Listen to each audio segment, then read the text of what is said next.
When I was little, I was convinced that I was going to be a veterinarian when I grew up. Not because I loved medicine or anything, I just thought animals were cute and played a concerning amount of Nintendogs.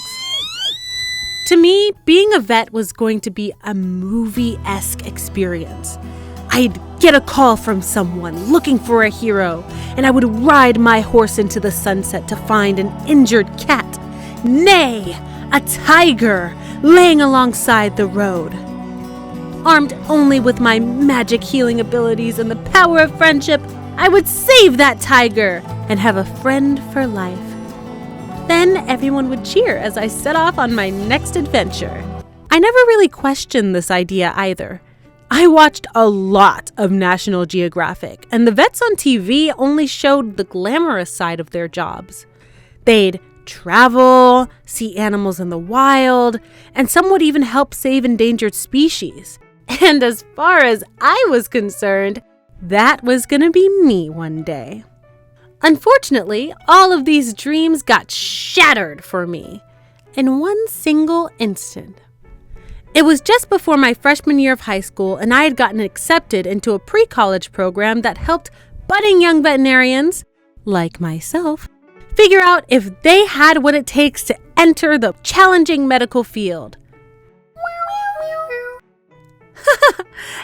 Absolutely not. I did meet a lot of awesome people who did have what it took, though. It just wasn't for me. Like at all.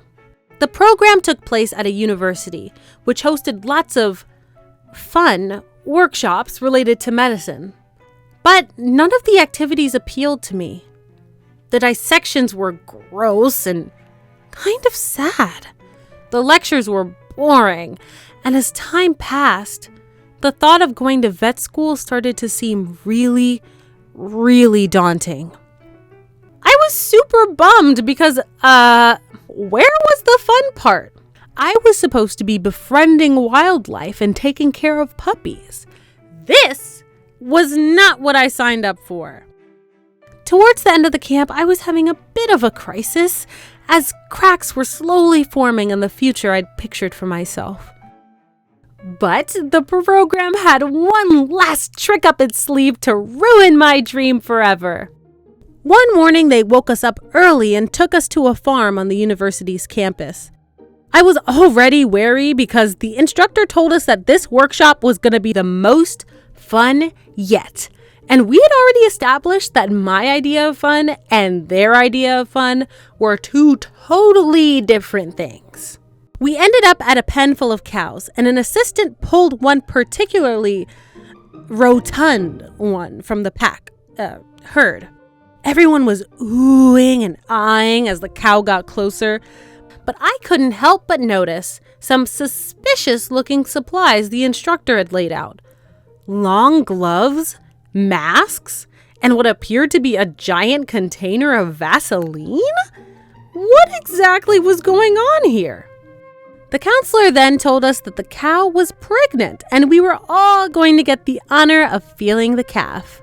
Now, I'm sure you're wondering, well, the calf is inside the cow. How exactly did they expect you to feel it? Well, I won't keep you in suspense. They wanted us to put on those suspicious gloves, which went all the way up to your shoulder, pour a ridiculous amount of slimy stuff on your entire arm, and then stick said arm into the cow's butt. Wait! I know it's weird, but before you call the police to report the school for violating that cow, we have a fun segment to explain everything.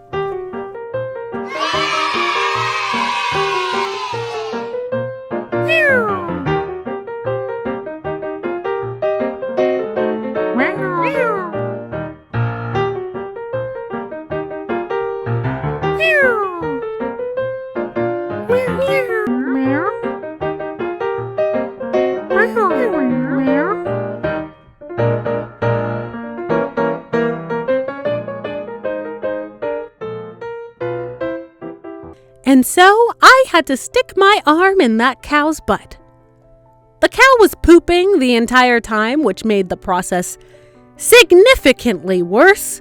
And when I got back to my dorm, I scrubbed my arm for like half an hour. I realized then that I didn't want to be a vet, but I still love animals, especially Catbot.